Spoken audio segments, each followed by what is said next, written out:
Hello guys, welcome back to another video. Last এপিসোডে আমরা দেখেছিলাম ব্যাঙের লোকেরা স্যাম আর কুইনের পিছু করেছিল, কিন্তু স্যাম গাড়ির স্পিড বাড়িয়ে ওদের থেকে অনেক দূরে চলে আসে। ব্যাঙের লোকেরা এটা দেখে আরো রেগে যায়, কারণ ওদের বসের গাড়ি নিয়ে কেউ পালাচ্ছিল। ওইখানে একজন বলতেছিল তাড়াতাড়ি ওকে থামাও আর ওকে গাড়ি থেকে বের করে ওকে দুইটা থাপ্পড় মারো। অন্যদিকে স্যাম গাড়ির মধ্যেই বসে থেকে একটা মেয়েকে কল করে, আর স্যাম ওই মেয়েকে বলতেছিল, সিইও লি, আমি আপনাকে একটা জিনিস বলতে চাইবো, আপনার সাইডে একজন ধোঁকাবাজ আছে আর সেই কারণে আপনি আপনার শর্ত হেরে যাবেন। আর এটা শোনার পর সিইও লি বলতেছিল, তুমি কে বলতেছো আর তুমি এই শর্তের ব্যাপারে কিভাবে জানো? আর এটা শোনার পর স্যাম বলতেছিল, আমার কাছে নিজের ইনফরমেশন সোর্স আছে আর আমি আপনাকে আরো অনেক কিছু বলতে পারবো, যেমন কি আপনার ভাইয়ের ব্যাপারে অনেক কিছু তথ্য। আর সেই সময় ভ্যাঙের লোকেরা স্যামের গাড়ির মধ্যে ধাক্কা দেয়, আর সেই কারণে স্যাম আর কুইনের একটু সমস্যা হয়। স্যাম সিইও লি কে বলতেছিল, আধা ঘন্টার মধ্যে আপনি আপনার লোককে কোম্পানির গেটের মধ্যে আসতে বলবেন, যাতে ও আমাকে আপনার কাছে নিয়ে যেতে পারে, যাতে আমরা ফেস টু ফেস বসে কথা বলতে পারি। আর লি স্যামকে বলতেছিল, আচ্ছা আমি তখনই জানতে পারবো তুমি কে। তারপর লি ফোন কেটে দেয়, আর তারপর স্যামের দুই সাইডে ব্যাঙের লোকেরা চলে আসে। এটা দেখার পর কুইন অনেক ভয় পেয়ে যায় আর বলতেছিল,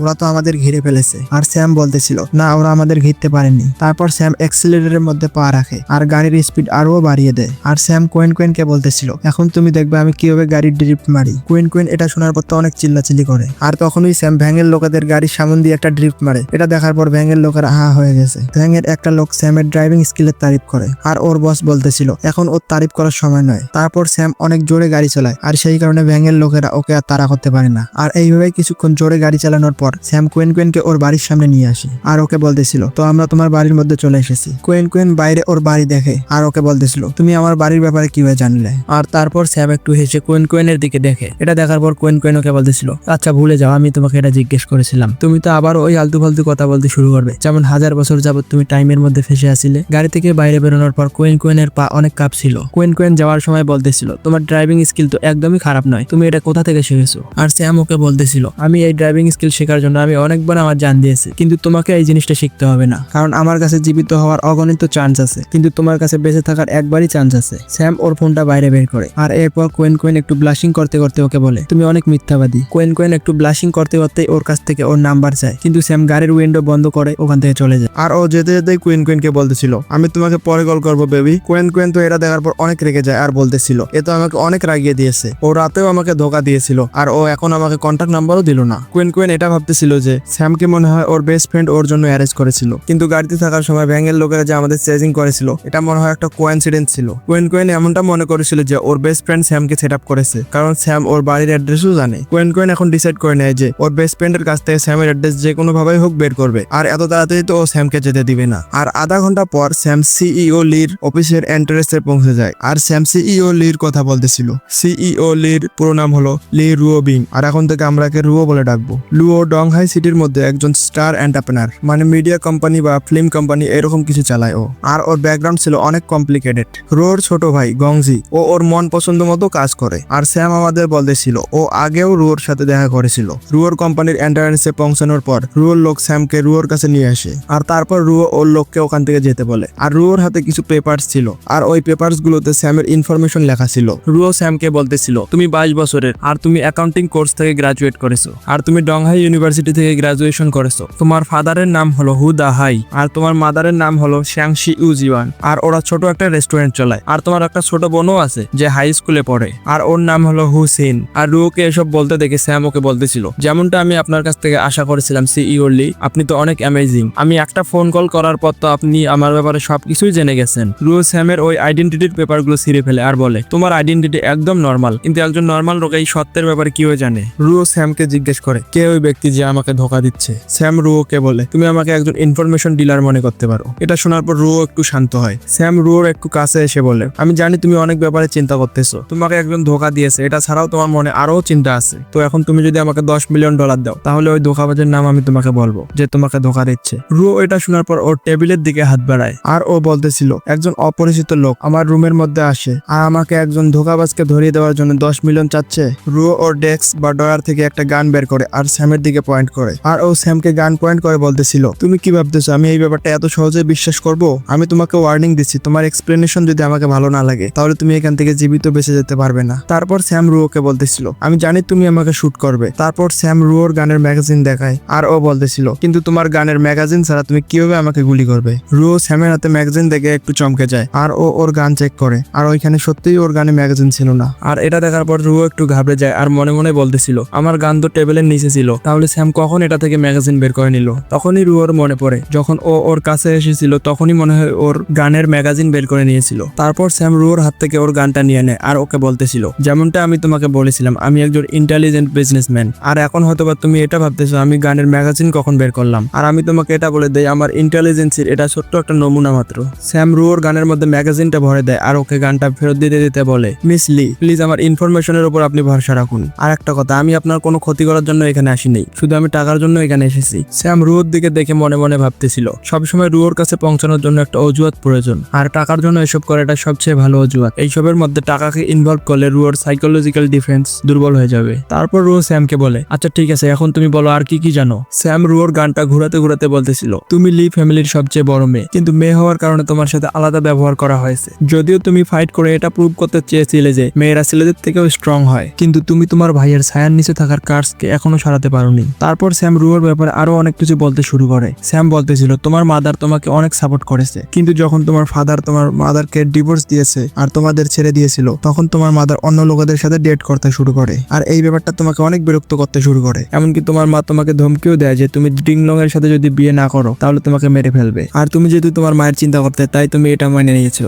লং এর হাত থেকে বাঁচার জন্য তুমি 3টা ফেক বয়ফ্রেন্ডও বানিয়েছিলে, কিন্তু ওদের অবস্থা একজনের থেকে আরেকজনের আরো খারাপ ছিল। যেমনটা তোমার প্রথম বয়ফ্রেন্ড সুইসাইড করেছিল, আর দ্বিতীয় বয়ফ্রেন্ড মেন্টাল হসপিটালে আছে, আর তৃতীয় বয়ফ্রেন্ডকে মিথ্যা অপরাধে ফাঁসিয়ে জেলে দেওয়া হয়েছে। কিন্তু আমি বলে দেই এই সবের কারণ হচ্ছে লং। লং একজন অনেক কেয়ারফুল লোক, ও তোমার সব বয়ফ্রেন্ডের এই অবস্থা করেছে যাতে কোনো ছেলে তোমার কাছে না আসে। আর তুমি লং এর সাথে বিয়ে করার প্যারা থেকে বাঁচার জন্য তোমরা দুইজনে একটা সিক্রেট বেট করো, মানে শর্ত লাগাও যে তোমরা দুইজনে একটা করে নতুন বিজনেস ওপেন করবে, আর 5 বছর পর যার বিজনেস সবচেয়ে বড় হবে ওই এই সত্যের মধ্যে জিতে যাবে। কিন্তু তুমি একটা জিনিস জানো না যে তোমার কোম্পানির মধ্যে একটা ধোকাবাজ আছে যেটা লং এর স্পাই, আর এই জন্য তোমার প্রোডাক্ট লঞ্চ করার সময় ওই ধোকাবাজ তোমার সবকিছু বরবাদ করে দিবে। তাহলে আমাকে কি আর কিছু বলতে হবে? স্যামের এই ইনফরমেশন রুয়োকে একদম স্পিচলেস করে দেয়, মানে রুয়োর মুখ দিয়ে আর একটা কথাও বেরোচ্ছিল না। তারপর রুয়ো ওর চেকবুক বের করে একটা $10 মিলিয়ন চেক লিখে স্যামকে দিয়ে দেয় আর বলতেছিল আমাকে বলো ওই ধোকাবাজের নাম কি। আর স্যাম ওইটা নেওয়ার পর বলে আমি অবশ্যই তোমাকে এটা বলবো। আর তখনই রুয়োর এমপ্লয় ওর দরজা নক করে আর রুয়ো ওকে ভেতরে আসতে বলে।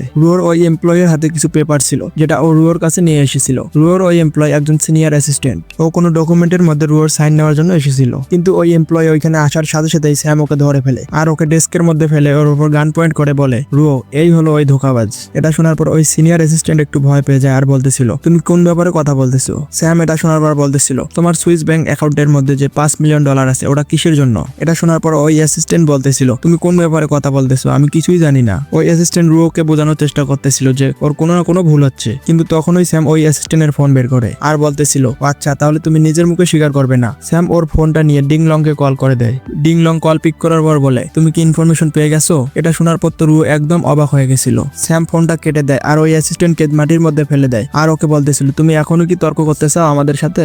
আর এটা কনফার্ম হয়ে যায় যে ওই অ্যাসিস্ট্যান্টই রুয়োকে ধোকা দিচ্ছিল। তারপর রুয়ো ওই অ্যাসিস্ট্যান্টের কাছে আসে আর বলে যখন থেকে তুমি আমার সাথে ছিলে তখন থেকে তুমি লুকিয়ে এবং প্রকাশ্যে অনেক টাকা ইনকাম করেছো, কিন্তু আমি এই ব্যাপারে তোমাকে কিছুই বলিনি কারণ তুমি আমার সাথে অনেক বছর যাবত কাজ করেছিলে, কিন্তু আমি এটা ভাবতে পারিনি যে তুমি $5 মিলিয়ন কারণে আমার সাথে প্রতারণা করবে। এটা শোনার পর ওই অ্যাসিস্ট্যান্ট ওর মাথা মাটির সাথে লাগিয়ে ফেলে আর বলতেছিল মিস আমি আপনাকে কিছু বলতে চাই। ওই লোকটা কিছু বলার আগে স্যাম নিজেই বলে দেয় যে তোমার মা চায় না যে তোমার লং এর সাথে বিয়ে হোক, কিন্তু তোমার মাকে তোমার গ্র্যান্ডপা অনেক প্রেশার দিয়েছে বা জোর করেছে লং এর সাথে তোমার বিয়ে দেওয়ার জন্য। আর এইসব ওকে লংই বলতে বলেছে কারণ লং জানতো তোমার উইক পয়েন্ট হচ্ছে তোমার মাদার। তোমার মায়ের কথা বললে তুমি কিছুই করতে পারবে না, আর এই জন্য তুমি এর কথা একদমই বিশ্বাস করবে না। আর স্যাম রুয়োকে ওর গান দিয়ে বলতেছিল তো এখন তুমি ডিসাইড করো যে তুমি এখন কি করবে। রুয়ো ওই অ্যাসিস্ট্যান্টকে বলতেছিল তুমি এখান থেকে চলে যাও, আমি আজকের পর থেকে তোমাকে আর চোখের সামনে দেখতে চাই না। এটা শোনার পর ওই অ্যাসিস্ট্যান্ট রুয়োকে ধন্যবাদ বলে আর ওখান থেকে পালিয়ে যায়। আর এটা দেখার পর স্যাম রুয়োকে বলতেছিল আমি তো ভাবছিলাম তুমি ওকে মেরে ফেলবে। আর রুয়ো ওকে বলতেছিল আমি এটা নিজের হাত দিয়ে করতে পারি নাই, কিন্তু এই ব্যাপারে তোমাকে টেনশন করা লাগবে না, আজকে রাতের মধ্যেই কনস্ট্রাকশন সাইটে ওকে সিমেন্টের মধ্যে পুঁতে ফেলা হবে। তারপর রুয়ো স্যামকে বলতেছিল কিন্তু সত্যি কথা বলতে আমার এখনো তোমার আইডেন্টিটির উপর একটু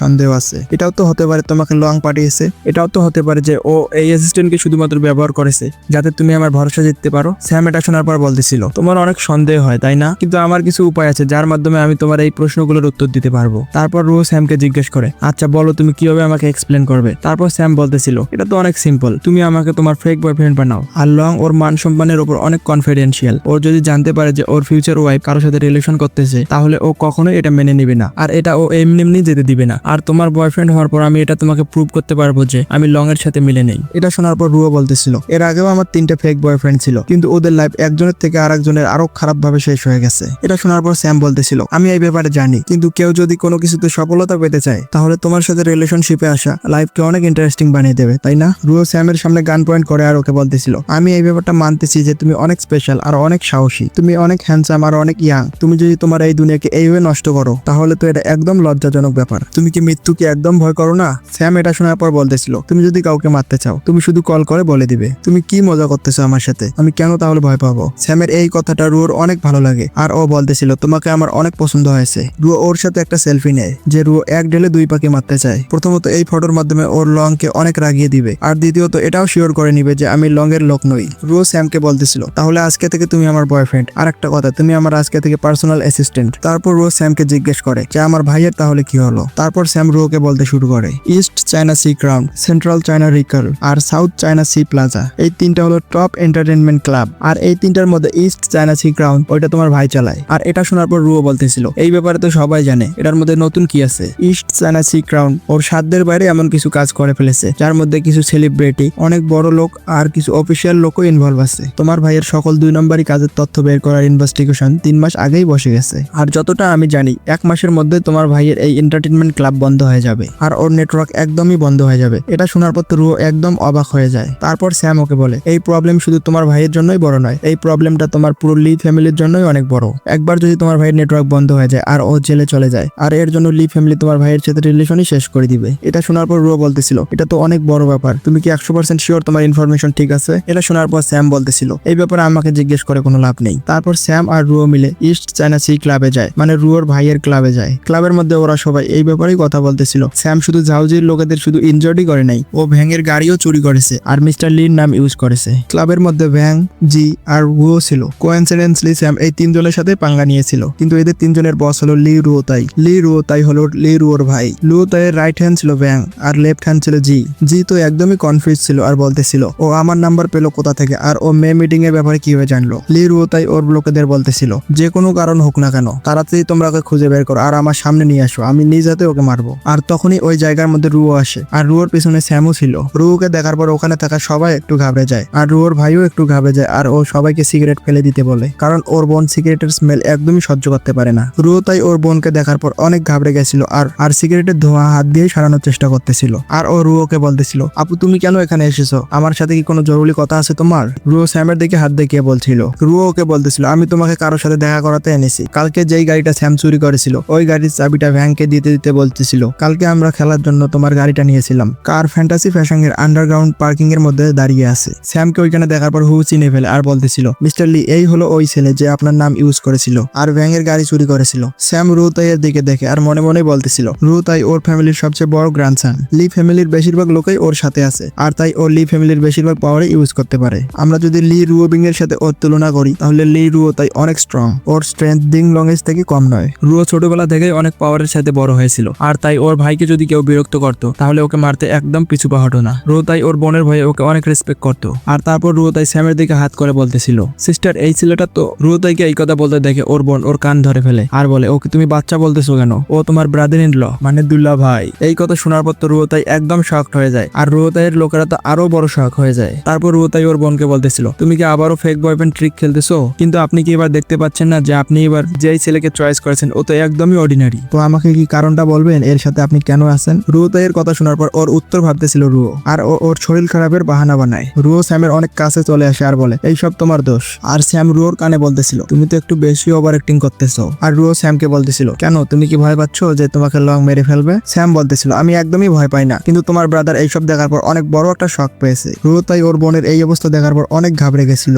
আমার বোন কি প্রেগনেন্ট হয়ে গেছে? আমার বোনকে কি স্যাম প্রেগনেন্ট করে দিয়েছে নাকি? রুয়ো তাই এসব দেখে অনেক কনফিউজ হয়ে গেছিল আর মনে মনে ভাবতেছিল, যদিও স্যাম দেখতে সবচেয়ে সুন্দর নয় কিন্তু ও তো দেখতে অনেক হ্যান্ডসাম। কিন্তু আমার বোনের তো বড় ছেলেরা পছন্দ ছিল, কিন্তু ও একটা এমন ছেলের সাথে কেন যার বয়স শুধুমাত্র 22 হবে? আর ও যদি আমার বোনকে ধোকা দিয়ে দেয়, সত্যি আজকে আমার বিশ্বাস হয়ে গেল ভালোবাসা একদমই অন্ধ হয় আর ভালোবাসার কারণে মানুষ পাগল হয়ে যায়। রুয়ো তাই এই জিনিসটা ভাবতেছিল যে ওর বোনকে স্যাম টাকার জন্য ভালোবাসে আর যখন ও টাকা পেয়ে যাবে তখন ওর বোনকে ছেড়ে দিবে। রুয়ো তাই মনে মনেই বলতেছিল, আমার বোনকে এই ছেলের হাত থেকে বাঁচাতে হবে। রুয়ো তাই স্যামকে জিজ্ঞেস করে, তোমাদের দুইজনের কখন দেখা হয়েছিল? স্যাম বলে 3 মাস আগে, যখন তোমার সিস্টার একটা ইউনিভার্সিটির মধ্যে নতুন ইন্টার্নসদের রিক্রুট এক্সিকিউট করতেছিল। রুও এটা শোনার পর শকড হয়ে যায়, কারণ ও সত্যি সত্যি এই কাজটা করেছিল। আর রুও মনে মনে ভাবতেছিল স্যাম এই ব্যাপারে কিভাবে জানলো। রুও তাই ওর বোনকে বলে, সিস্টার আপনি একে শুধু 3 মাস যাবত জানেন, এত শর্ট টাইমের মধ্যে এসব কিভাবে সম্ভব? আপনি কি এই ছেলের ব্যাপারে জানার কিছু সুযোগ পেয়েছিলেন? আমার লোকেরা বলতেছিল তুমি লোটাস বারের মধ্যে কালকে একটা মেয়ের সাথে ছিলে। তারপর রুও ওকে জিজ্ঞেস করে তুমি কালকে একটা মেয়ের সাথে ছিলে? রুওর কথার উত্তর দেওয়ার জন্য স্যাম বলে, আমাকে ভুল ভাববে না তুমি, আমি কালকে যে মেয়েটার সাথে ছিলাম ওর নাম হলো মু কুয়েন কুয়েন, আর ও মু শিয়াইর মেয়ে। আর তুমি তো জানোই মু শিয়াই ইস্ট চায়না সি গ্রুপের বায়োমেডিক্যাল গ্রুপের ওনার। আর কালকের ব্যাপারে যদি কথা হচ্ছিল তাহলে তো তোমাকে কালকের জন্য আমাকে ধন্যবাদ দেওয়া উচিত, কারণ আমি যদি কালকে হুকে না থামাতাম তাহলে হু ওর সাথে খারাপ ব্যবহার করতো, আর তুমি এর প্রতিদান একদমই দিতে পারতে না। তো এই ভিডিওতে এই পর্যন্তই, দেখা হবে পরবর্তী ভিডিওতে। ভিডিও ভালো লাগলে ভিডিওকে লাইক করে চ্যানেলকে সাবস্ক্রাইব করে দিও। Thank you.